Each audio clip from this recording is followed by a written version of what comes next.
Hello and welcome to the BV podcast and the first edition for the month of December 2024, and a look at some of the things going on in our lovely rural county of Dorset. I'm Jenny Devitt. And hello once again from me, Terry Bennett. In today's podcast we'll have your letters. If you like to shop local and haven't yet bought your Christmas tree, then Pete Hyde can sell you one he's grown here in Dorset. In our anonymous The Grumbler column, our contributor asks, does Dorset Council actually care about the food and drink sector? Fanny Charles has been investigating the arguments for and against a controversial proposed 650 home development just on the western edge of Wincanton. As ever with the first podcast of the month, we'll hear from our editor, Laura Hitchcock. The Christmas issue of the BV is bursting at the seams with amazing people, fabulous Dorset producers and makers, and frankly, an absurd amount of festive inspiration.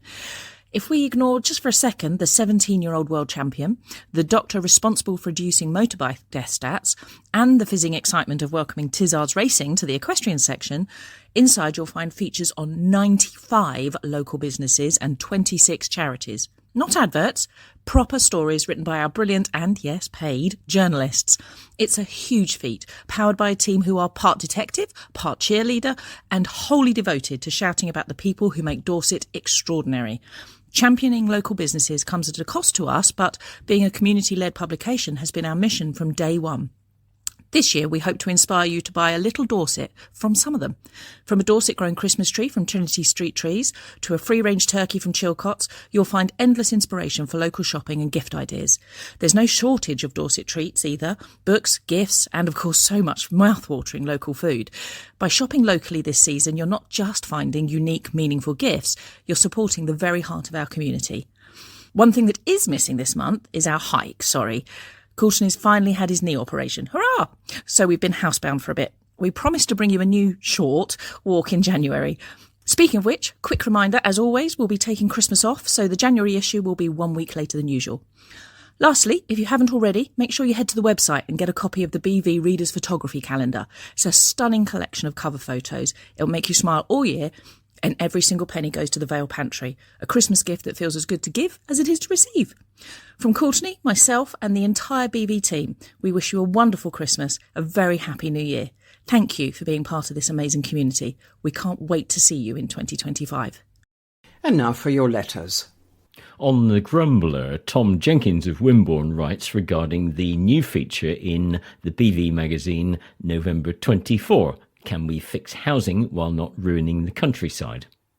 The hand-wringing over empty homes is all very well, but let's not pretend it's a silver bullet. Have you ever tried convincing a private owner to sell up? Good luck with that. I'm also tired of hearing Londoners tell us how to fix rural life. Your suggestion to build more affordable housing in urban areas is great. Meanwhile, here in Dorset, we're left picking up the pieces of Westminster's neglect. Instead of rethinking housing developments, why not rethink who's making these decisions? Let Dorset's local parish councils and villagers decide what's best for their land, not the planners with no skin in the game. The next letter on the same subject, The Grumbler, comes from Margaret E. in Sherborne. She writes, your anonymous grumbler on the housing crisis struck a chord. It's madness to build on Greenbelt land while 700,000 homes sit empty. Dorset's identity is rooted in its landscapes and tight-knit communities. Bulldozing these for profit-driven estates is short-sighted. The emphasis on empty homes is spot on. Why can't the government help councils bring these properties back to life? Schemes should be implemented nationwide before one further field is paved over. I wholeheartedly agree with the Grumbler's call for limited, sympathetic rural developments based on local needs. Dorset doesn't need sprawling estates. It needs modest, affordable homes for locals who actually want to live and work here. Let's not lose our countryside to ill-thought-out urban sprawl. Perhaps Dorset should install one of those signs on the A303 that you see in car parks. Full. Try again later. Seriously, we need fewer estates and more common sense. That from Susan Parker of Shaftesbury. Helen Forrester of Dorchester writes on the Dorset Insider. This was a response to the BV's November 24 article, Just How Meaningful Was the Big Conversation? Your new Dorset Insider column is a breath of fresh air. It's high time someone addressed the uncomfortable truths behind Dorset's glossy image. The lack of planning for adult social care is deeply troubling. As a full-time carer, I see daily how inadequate support affects families. How can Dorset Council ignore its largest budget burden? Unpaid carers like me feel invisible, stretched thin, with no respite and little acknowledgement of our role in propping up the system. While the focus on affordable housing is welcome, the reality doesn't match the rhetoric. Developers continue to prioritise luxury homes over the modest, practical dwellings Dorset's residents actually need. I look forward to more no-nonsense insights from this column, but I hope Dorset Council is reading it too. Mike of Blandford writes, the Dorset Insider pulled no punches. Good for them. If they're serious about tackling local issues, perhaps they could explain how Dorset plans to keep its countryside intact when every available field is up for grabs for luxury homes no one local can afford. And don't get me started on the super council idea. Does Dorset really need to yoke itself to Wiltshire and Somerset? The last thing we need is their debt dragging us down like a millstone. Instead of merging, perhaps we could ask them for a loan to patch up our roads. Finally, cows aren't the problem, they're the solution. Let's protect Dorset's food producers before we pave over the farms and import tasteless veg from who knows where. And continuing with the same subject, an anonymous but name and address supplied letter came in saying, "Thank you for publishing such an honest take on the draft Dorset plan. I was thrilled to see a call for more integration of workspaces into housing developments. This is exactly what Dorset needs to revitalise rural communities. As a small business owner, I'd love to see our local council encourage entrepreneurs. Too many young people leave Dorset for lack of opportunities. Pair affordable homes with shared workspaces, and we could reverse this trend while cutting down on commuting. Dorset has so much potential, but we need smarter planning and bolder decisions. Let's hope this columnist continues to push for those." Penelope Simpson of Shaftesbury writes on the topic of assisted dying. How absolutely typical that given the opportunity to vote for something the vast majority of constituents actually want, Simon Hoare voted no to assisted dying. The arguments against have been done to death, and we have the experience of countries where this humane act is already law. There is no evidence of the elderly being dispatched to an early grave, and the safeguards of our bill are, if anything, too restrictive. Above all, those who prefer to let nature take its course are free to do so, but those who wish a more dignified death at a time of their choosing can now be spared future agonies. Our MP has chosen to indulge his personal preference against the wishes of the electorate. Sandra from Shaftesbury writes in about pavement parking. Friday, the 22nd of November, marked 4 years since the previous government's consultation on pavement parking in England closed. Cars parked on, and sometimes hogging the whole pavement, will be a familiar sight to many. Pavement parking is dangerous, especially for families with young children, people with sight loss, and disabled people. A recent poll found that 87% of parents have had to walk in the road because of a vehicle blocking the pavement. Living Streets has been campaigning on this issue for over 50 years, and it's high time we saw an end to the problem. Pavement parking has been banned, with exemptions, in London since the 1970s. Scotland adopted a similar approach to London, which came into force earlier this year. The Welsh Government has indicated they will take action on pavement parking, but England is way behind. We hope your readers will join Living Streets and supporters like me in urging the new government to deal with the troubling legacy of pavement parking once and for all. Everyone will be the better for it. And finally, Peter Wakefield of Sherborne writes referencing a firework of cinders which appeared in the BV magazine November 24 on jackdaws. Jane Addams' piece captures the soul of the Dorset dawn with such vivid grace that I could almost hear the jackdaw's wings and feel the mist on my skin. Her words remind us that these fleeting moments, a dance of birds, a sunlit hedge, a quiet road, are the true riches of life. Thank you for giving space to this kind of writing, which invites us to look up from our daily rush and rediscover the magic in the everyday. I'll keep an eye on the wires next time I'm out early, and my heart ready to race. This is the time of year, of course, when your thoughts may be turning to what kind of Christmas tree you're going to have. In this month's BV, the editor, Laura Hitchcock, met Dorset's expert Christmas tree grower, Pete Hyde, to get an insider peek at the secret life of Christmas trees. I started selling Christmas trees in Bristol many years ago, he says. I moved to Dorset and I saw a lack of really high-quality trees, so I began selling them on Trinity Street in Dorchester, and I've been doing it for 35 years. What began as a small seasonal side venture for Pete Hyde has flourished into Trinity Street Christmas trees, known across the county for its expertly grown, beautifully shaped and locally sourced Christmas trees. Initially, he says, I purchased trees from abroad, but I soon switched to Scottish suppliers, building a strong relationship with a Danish grower. Interestingly, the majority of the expertise, equipment and knowledge for Christmas tree growing originates in Denmark. Over time, I realized we needed to grow our own trees. Obviously, it's better for stock control for us, but the biggest reason, really, is that it's so much more environmentally friendly. Our locally grown trees reduce tree miles and are also far fresher. The big problem with the UK Christmas tree market is that a lot of people flock to buy a cheap tree from the big supermarkets or a chain brand. But they were cut so early. I know all the trees for one discount supermarket were cut in the last week of October, for instance, and have been sitting on pallets since. Walking through Pete Hyde's Dorset Big Tree Plantation, a forest of 14 and 15-year-old trees, he waves a hand at the forest and says, "These are our biggest trees, all destined for town councils, village squares and town halls, as well as the large country houses and estates." Contrary to popular perception, growing Christmas trees is incredibly labour-intensive, Pete explains. We plant the trees as 3-year-old saplings, about 8 inches tall, and they take 5 years just to reach waist height. But over those 5 years, we prune the base, manage pests like aphids, and even install bird perches near the tops of the trees to stop the birds snapping the tip off when the soft new growth starts. We use a range of skilled techniques and specialist equipment. The whole game of Christmas tree growing is to achieve a dense tree. Dorset is full of small plantations in field corners where farmers have thought it be a great idea to grow Christmas trees, and all they've ended up with is a load of ugly trees, completely unsellable and unusable. They don't realise that it is a massive amount of work. Every one of our trees, he says, has 10 touch points a year.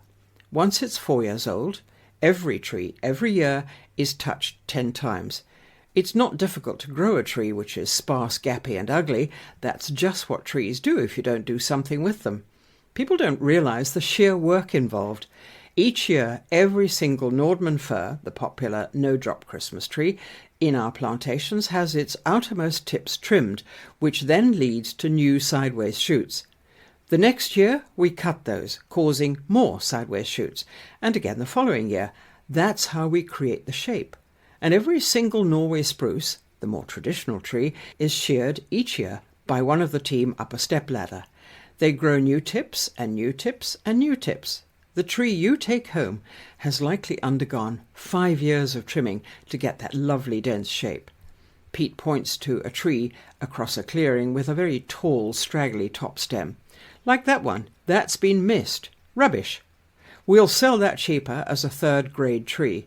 Some people like them that way, of course, but it's not what we aim for.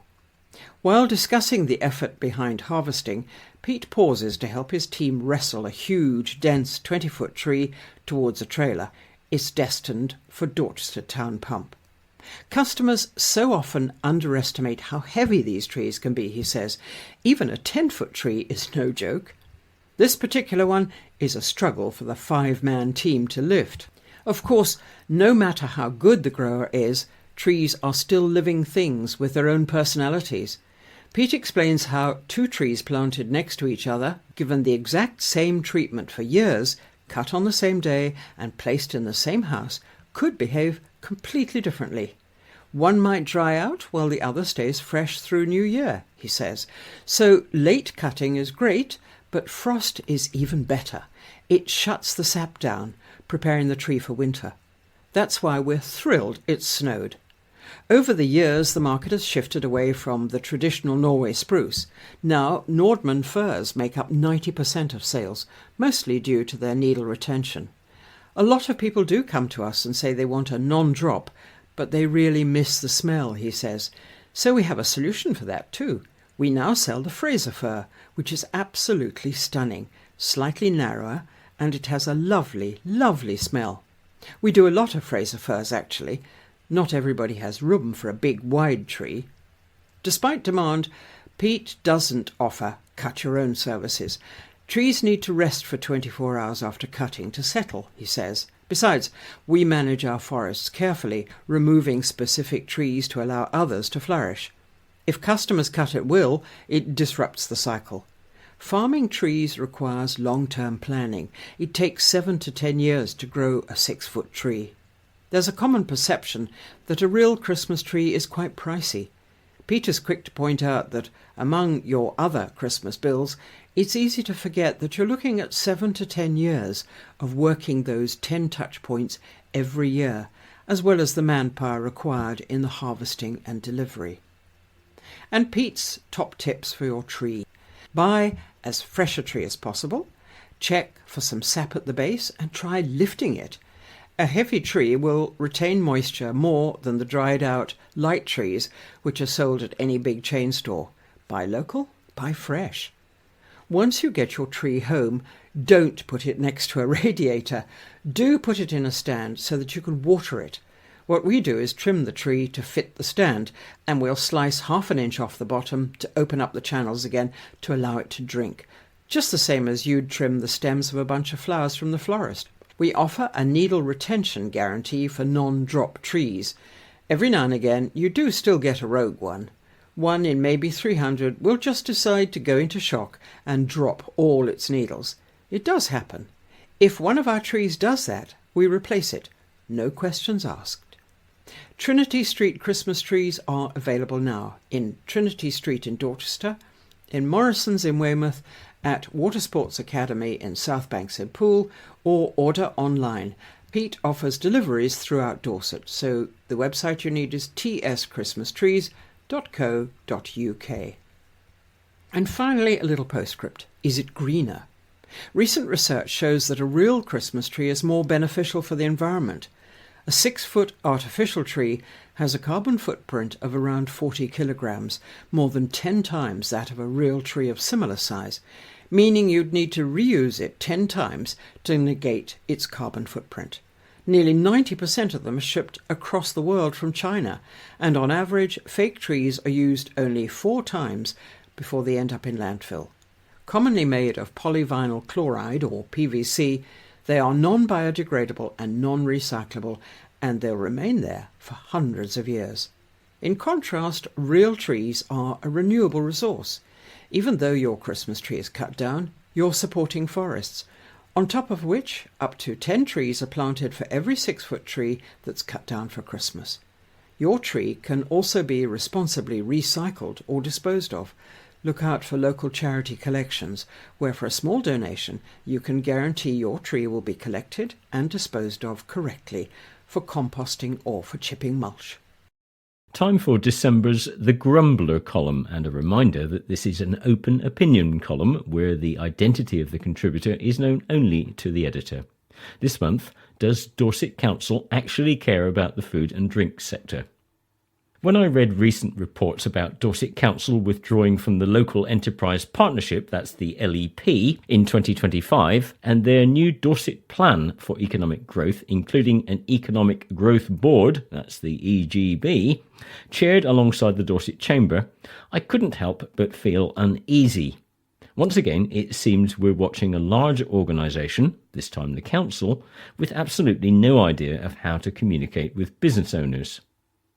Dorset Chamber serves an important role, but in my personal experience from attending their events, their membership leans heavily towards solicitors, accountants, PR firms, website designers and coaches of some kind. What I didn't meet were any food producers, my area of interest. Is the Chamber the right organisation to sit on the EGB? Yes, probably, as long as the council is also able to tap into the outstanding food and drink producers across the county. The sector so far seems invisible in the council's grand strategy.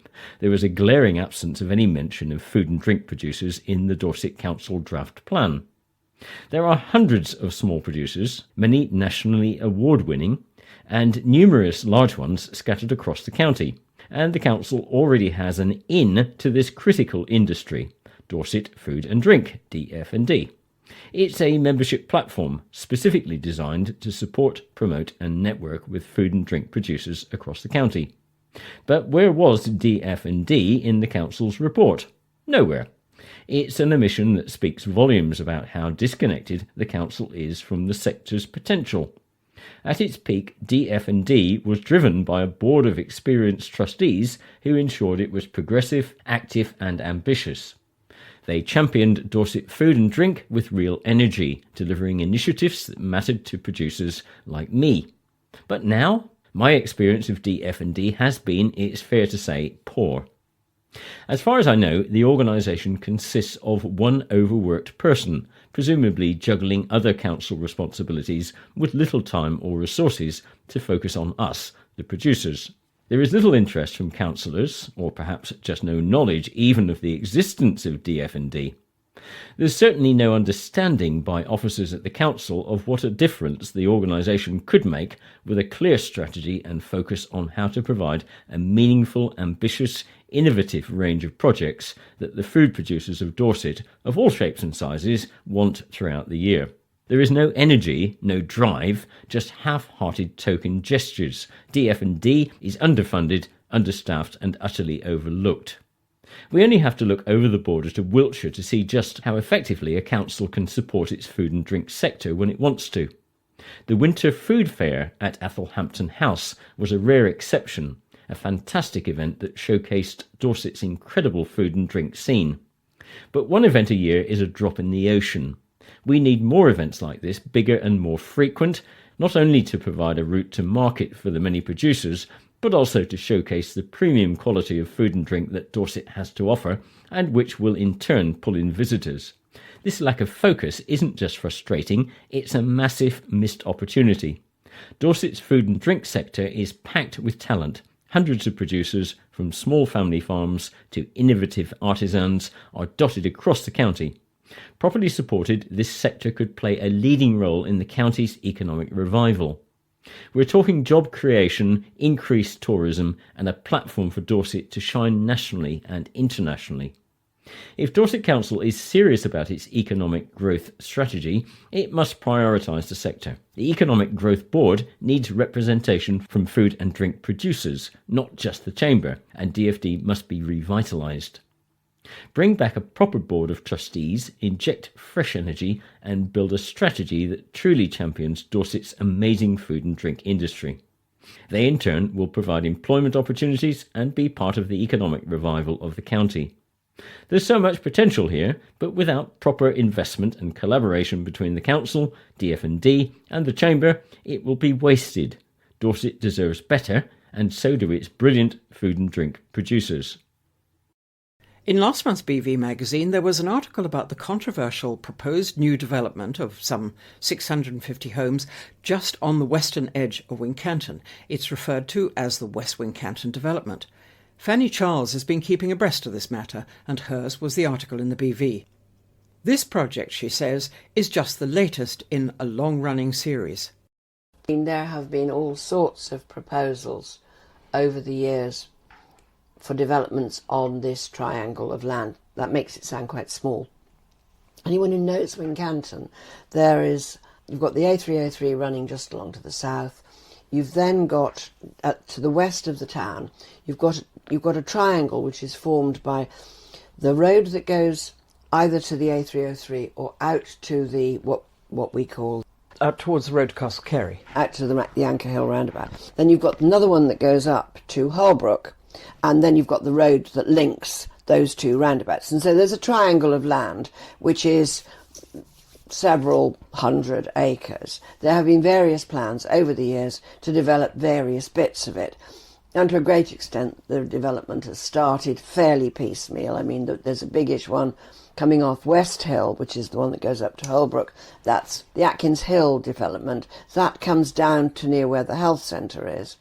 There's another development of about 80 houses, I think, which is going ahead on some very low-lying farmland, which is immediately opposite the sort of the services where the Kentucky Fried Chicken and things like that are. This is another very big part of that land, and effectively it means that the whole of the triangle will be developed. The proposal as it is not to cover the whole site with houses. There is a lot of provision in the outline application. I'm going to keep stressing outline because that is what we're looking at the moment, and we all know that a lot can happen between outline planning permission and detailed planning permission. But as it stands, there is a lot of provision for open space, for protecting hedges, trees, for making the right provisions to ensure that the various watercourses are able to continue to flow. Flooding is one of the things that a lot of local people are seriously concerned about with this land. I mean, it's a major issue and an increasing issue these days. Well, isn't there's a kind of clue in the fact that we're talking about West Hill. So we're talking about water running downhill. There are a lot of springs on the land.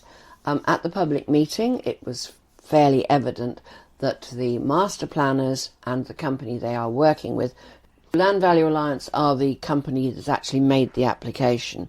A company called Origin 3 are the master planners. Who currently owns the land, Fanny?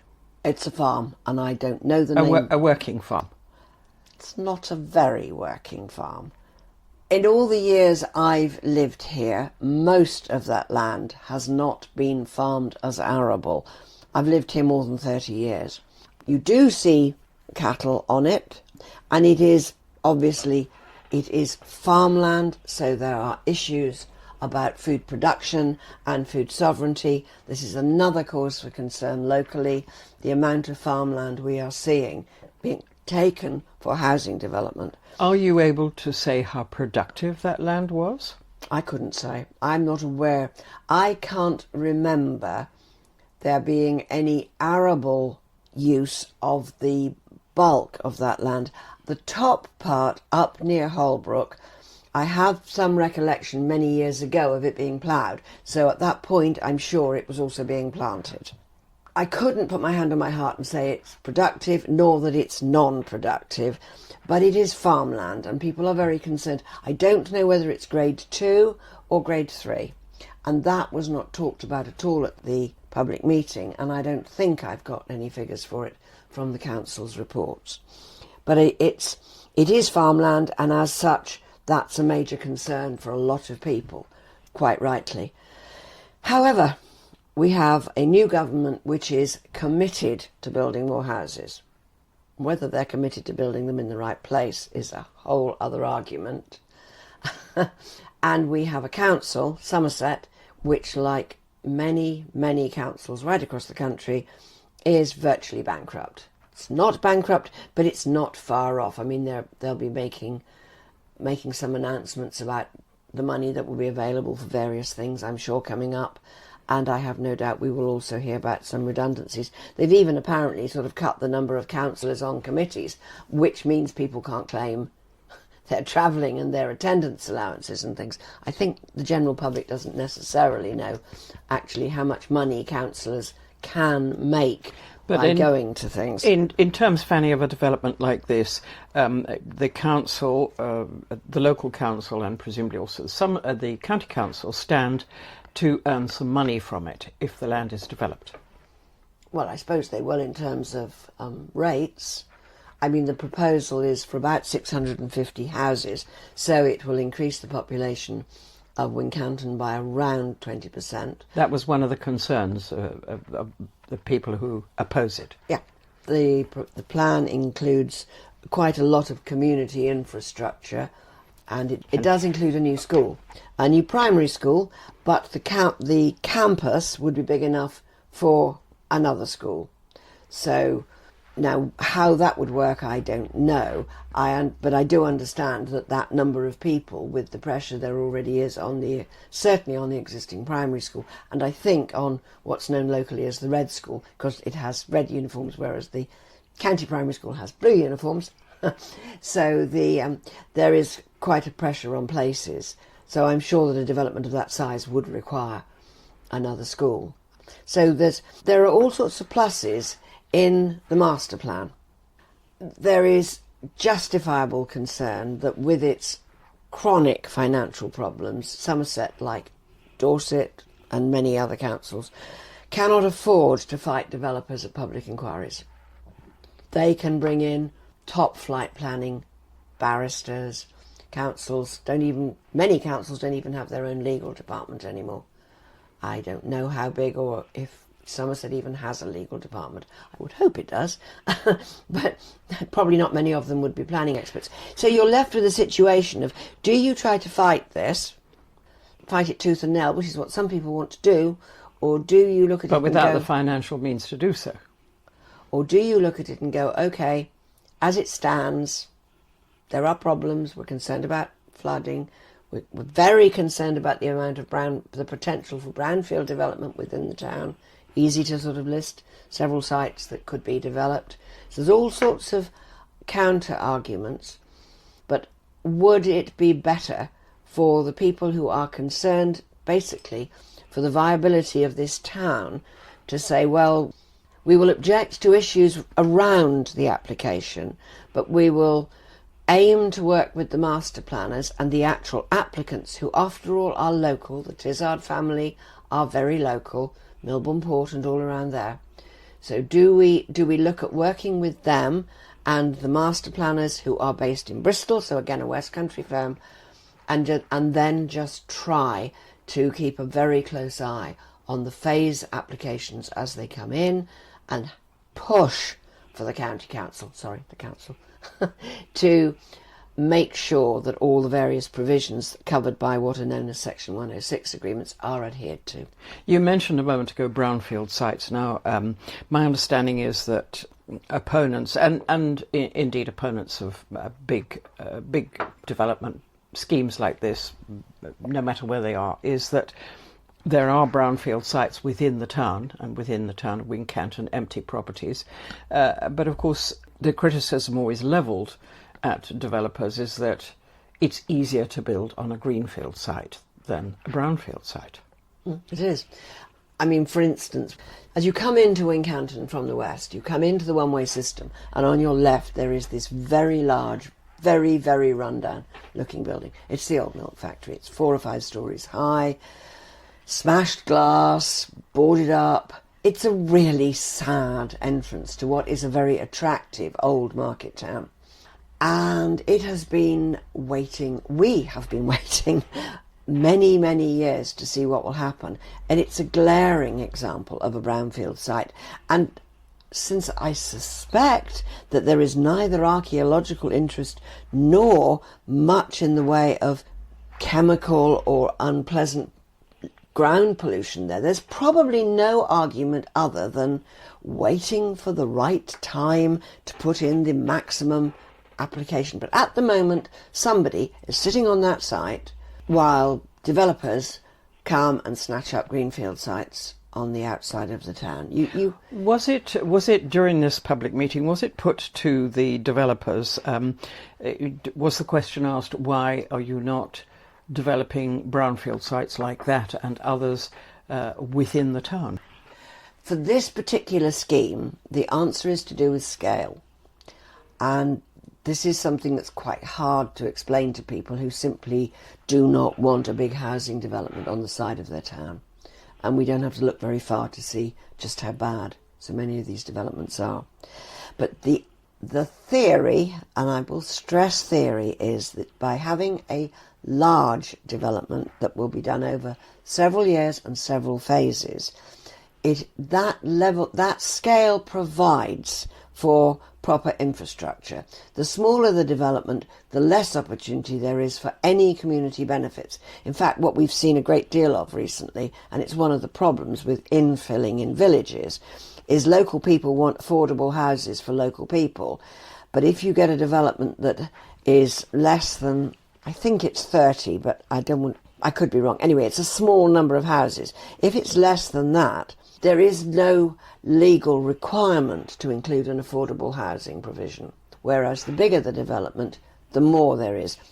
Off the top of my head, I think this is 35% down the road. And that the idea is that it will be homes for rent, shared ownership, and what's called affordable, which is something like 25-30% below normal market value. So the idea is that you have a large development, 650 houses, you will then get a school, you will then get employment prospects, you will get decent environmental provision, public open spaces, public buildings, some, not just one convenience store, but maybe a group of shops, so that you have more of a community, but that with bike paths and walking paths and one thing or another, that it will also be connected to the town. So despite the West Wincanton thing, which kind of irritates people, because it's like it's almost a new town. So the idea is that this development, if approved as it is, with all its Section 106s, that the scale of the development will allow for all sorts of community provision, which will not happen on the brownfield sites. The brownfield sites will almost certainly, as and when they're done, be simply intensive housing of a volume house builder character. And is there a legal obligation for the developers to deliver what they have put in their outline proposal? And can they be held to that? Yes, but we're back to theory. I'll give you an example from a development within this region, and I'm not going to say who the developer was nor where it is. This was a development that included public open space. The reason why I know about it is because a friend of mine who is an outdoor furniture designer had a commission to provide benches and things for the public open spaces. It also had quite a provision for affordable housing. In the event, the volume house builder that acquired the large site then put in small applications which immediately undercut the Section 106 requirement for piecemeal for development. Affordable housing. But at the same time, somehow, the way the roads developed, the way the housing ended up by being built, there was no room for public open space. So obviously my friends' benches and swings or whatever they would have been didn't happen, but you've ended up with a very, very standard development of pattern book houses. I always joke that when you see these, you wonder if you were drunk, would you actually find your way back to your own house? But with no community provision, no social provision, no environmental provision, and nothing even for kids to kick a ball about. And that is what you have to guard against. And that was a grotesque failure on the part of the then council, because all these councils have changed now. They've often changed to unitary authorities and things. But it was a dereliction of duty in terms of keeping a very close eye on what was happening and pushing and pushing and pushing to make sure the Section 106s happen. But the situation we're in now, no council has spare money to fight an application that does not comply with a Section 106. So with these small ones, you are not going to see much in the way of community or social provision. But with the big one at scale, if they stick to the things they told the public meeting, and if Origin 3 maintain their overview and the LVA, the Tizard family company, keep a very, very close eye. If they all work together with the council and the community so that the plan that we were shown with its very attractive drawings and its houses of all different shapes and sizes, it could be quite a good thing. One of the criticisms, Fanny, that is often levelled at new housing developments is that the houses it look like those on a monopoly board and have absolutely no reflection of the local vernacular architectural style. Absolutely. I mean, So is this one going to be any different? I don't know. I mean, you and I are quite old enough to remember Pete Seeger's Ticky Tacky Boxes song, which was about just this problem. It's not new. 50 or more years, people have been fighting this. If this development goes ahead as proposed in the plans that were presented to the public meeting, to the town council, and have been submitted to Somerset Council, there is a variety of houses, different heights, different sizes, not just a sort of, we'll put in a few bends and a few roundabouts to make it look something like a community. As it stands, there are proposals for brick, for at least a stone appearance in some places. It isn't exactly vernacular, because vernacular gets to be very expensive, but it looks like an intention to provide a variety of house sizes, house types and house styles. Of course, finally, Fanny, one of the obligations these days on developers is biodiversity net gain. That's built in, presumably, into this development, is it, this proposal? There is a lot of provision for environmental protections. I mean, anybody that knows the site knows that while it's not exactly a wilderness, there's a lot of birds down there. There are streams, there are hedges. Where you have hedges, you have, if you're lucky enough, you have a diversity of plants and a diversity of insects. Early in the morning, you may very well see deer in some of those fields. You're not so likely to see deer once it's developed, but you might still see foxes. But there are quite detailed reports of everything from the bats to the badgers that are down there, and proposals for how these creatures are either to be enabled to continue to live where they are or relocated with care. Particularly difficult with bats, I believe. But as I say, I can only emphasise that on paper and in theory, if you can accept the premise of 650 extra houses for this not very big market town, it doesn't look like a bad scheme. The responsibility that those of us who live here have is to hold the council to adhering to the planning, the detail. When it gets to the detail, that they adhere to the Section 106s, and we have to hope that Origin 3 and LVA will look for developers who will understand what is required. And finally, Fanny, on a scale of controversial developments, where does this one sit? It's not as controversial as some of them, but that is because at this stage it looks quite good. If you look at, I'll take Melksham as an example. If you look at Melksham, you can see just how bad development can completely and utterly destroy a community. There is no sense of a community. When you drive up the A350 and you go through Melksham, and you almost have to remind yourself that there is a little old town there on the side. It's controversial because people don't like the idea of the size of the town being increased by 20%. It's happening in Gillingham already. Gillingham had a complicated, long planning process in which the community was very involved, and what is going ahead at the moment is apparently adhering to the plans, but I wouldn't hold my breath. Fanny Charles on the proposed so-called West Wincanton housing development. And that brings us to the end of this first edition of the BV podcast for the month of December 2024. Join us again later in the month, after Christmas in fact, for the second episode. So until then, it's bye-bye from me, Jenny Devitt. And until next time, it's goodbye from me, Terry Bennett.